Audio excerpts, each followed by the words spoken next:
A'udzu billahi minasyaitonir rajim. Bismillahirrahmanirrahim.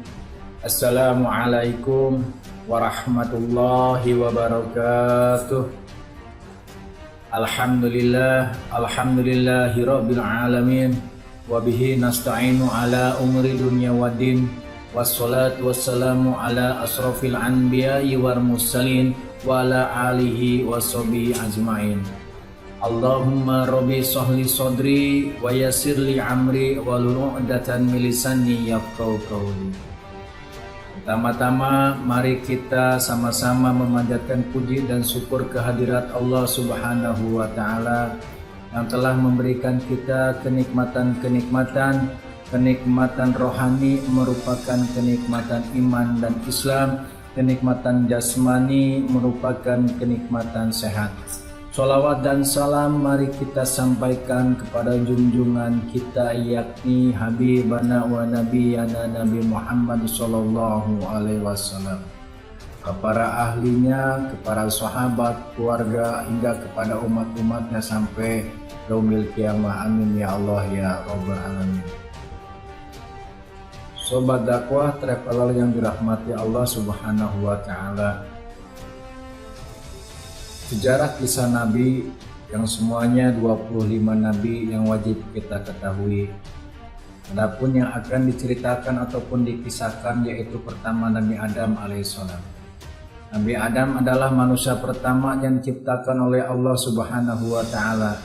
Allah menamai ciptaan manusia pertamanya dengan Nabi Adam.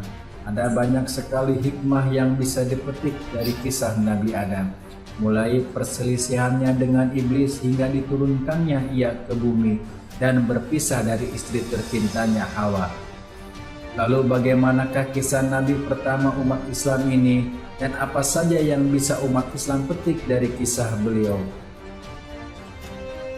Awal mula penciptaan manusia. Setelah menciptakan komponen-komponen alam semesta, Allah Subhanahu wa taala menciptakan manusia pertama yang diberi nama Adam.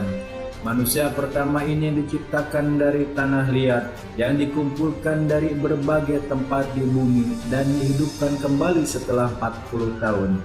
Allah Subhanahu wa taala kemudian memerintahkan para malaikat dan iblis untuk bersujud di depan Adam sebagai tanda penghormatan.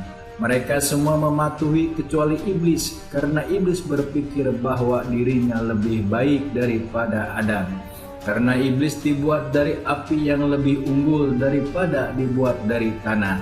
Sejak saat itu, iblis menjadi makhluk paling dikutuk hingga hari kiamat. Iblis pun tahu nasibnya akan menjadi ahli neraka, dan kemudian iblis bertanya kepada Allah Subhanahu wa taala, apakah dia bisa memiliki kekuatan khusus yang akan memungkinkannya untuk menyesatkan manusia dan membawanya ke neraka bersamanya. Allah Subhanahu wa taala kemudian mengabulkan keinginan iblis, tetapi Allah juga memperingatkan umatnya bahwa jika umatnya mengikuti jalan iblis, api neraka akan menjadi tempat tinggal abadinya. Jadi kemudian Allah menurunkan Al-Quran sebagai panduan agar aman dari tangan iblis.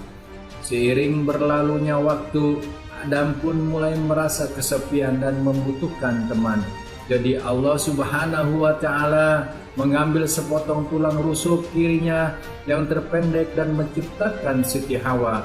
Adam dan Hawa hidup bahagia di surga, dan Allah memberi mereka izin untuk menikmati semuanya kecuali mengkonsumsi buah dari pohon terlarang. Suatu hari, manusia pertama di dunia lupa akan aturannya. Iblis mengambil keuntungan dari kelemahan Adam dan Hawa.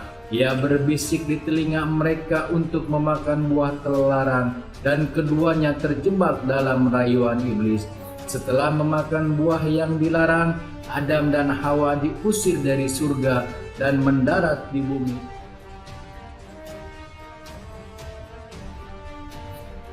Kisah Nabi Adam di bumi bersama keturunannya. Setelah turun dari surga, Adam tahu bahwa kehidupan di bumi akan sulit. Karena itu, ia mengumpulkan pakaian dan senjata untuk melindungi keluarganya. Butuh waktu yang lama untuk Adam dan Hawa untuk akhirnya bisa kembali bertemu hingga akhirnya Adam dan Hawa kembali dipertemukan di Jabal Rahmah. Pasangan itu diberkati dengan 2 pasang anak kembar dan hidup bahagia menyaksikan anak-anak mereka tumbuh. Sepasang anak kembar pertama Adam dan Hawa terdiri dari anak laki-laki bernama Qabil dan saudara perempuannya, dan pasangan kembar kedua terdiri dari Habil dan saudara perempuannya. Seiring waktu berlalu, Qabil menjadi petani yang membajak tanah dan bercocok tanam, dan Habil memelihara ternak. Ketika mereka mencapai usia dewasa, Allah mewahyukan kepada Adam bahwa Qabil perlu menikahi saudara perempuan Habil dan sebaliknya. Qabil menolak untuk mematuhi perintah Allah karena ia ingin menikahi saudara kembarnya sendiri. Adam sangat sedih dan meminta Allah untuk memberi kedamaian dan harmoni bagi keluarganya. Allah kemudian meminta Adam untuk memberitahu putra-putranya untuk mempersembahkan kurban, dan siapa yang memenuhinya akan memiliki hak untuk menikahi wanita pilihannya. Habil menawarkan hewan terbaiknya, sementara Qabil menawarkan hasil panennya yang lebih buruk. Tentu saja Allah tidak menerima pengorbanan Qabil, dan ia pun marah karena ia tidak bisa menikahi saudara perempuannya sendiri. Qabil pun jatuh ke jalan iblis dengan memberikan ancaman kematian kepada Habil. Suatu hari Qabil sangat marah sehingga ia melemparkan batu ke Habil dan membunuhnya di tanah. Peristiwa ini adalah pembunuhan pertama yang dilakukan di bumi. Qabil kemudian menguburkan saudaranya. Adam sangat sedih tentang kematian putranya dan tahu bahwa Qabil sudah terpengaruh di bawah kendali iblis. Adam berdoa untuk putranya dan menasihati anak-anak dan cucu-cucunya yang lain tentang Allah dan untuk mempercayai keberadaan Allah, dan senantiasa harus waspada terhadap bisikan-bisikan setan. Seiring berlalunya waktu, keturunan Adam menyebar ke seluruh bumi. Seiring bertambahnya usia, dia menunjuk putranya Sith sebagai penggantinya dan menjadi pemandu berikutnya bagi umat manusia. Kematian Nabi Adam. Ketika kematian Nabi Adam semakin dekat, Nabi memiliki keinginan untuk memakan buah-buahan surga. Ketika anak-anaknya pergi mencari buah tersebut, para malaikat menyuruh anak-anak Adam untuk kembali menemui ayah mereka karena dia Adam sedang sakaratul maut. Ketika Hawa melihat malaikat maut, dia mengenalinya dan ketakutan. Hawa sangat bersedih karena tahu bahwa suami tidak akan lagi bersamanya selamanya atas kehendak Allah Subhanahu wa Ta'ala. Namun Adam mengajar anak-anaknya bahwa Allah akan mengirim para nabi untuk membimbing mereka yang akan memiliki nama, sifat, dan mukjizat yang berbeda.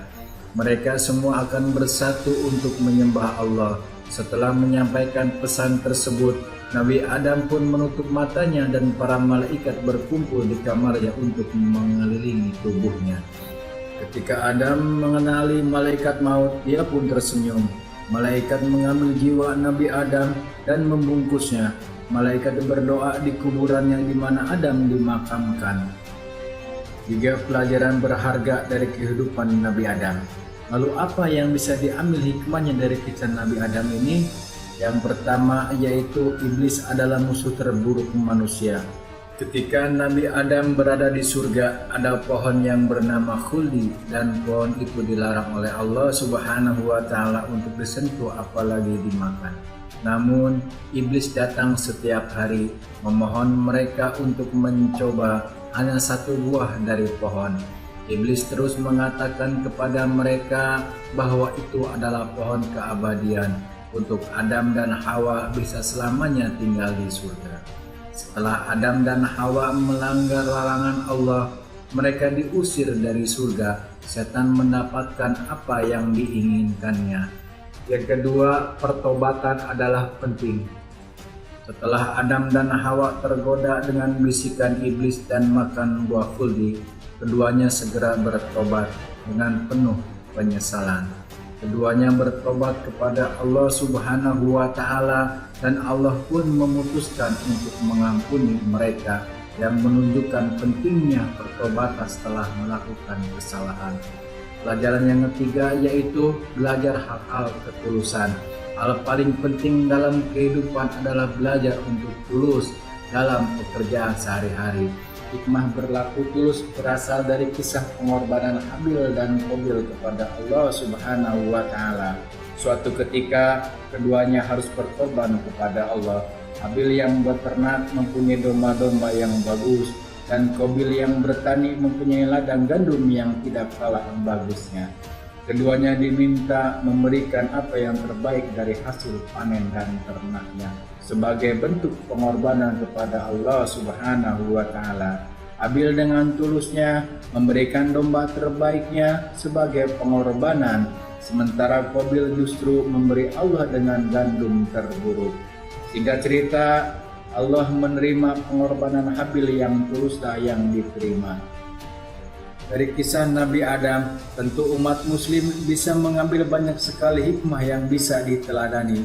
Jangan sampai manusia terlena dengan segala godaan setan, dan takwa kepada Allah Subhanahu wa Ta'ala adalah hal yang harus dilaksanakan sebagai umat Islam yang taat.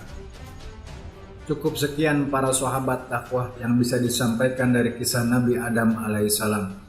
Mohon maaf bila ada kesalahan dalam penyampaiannya. Kesempurnaan hanya milik Allah Subhanahu wa Ta'ala.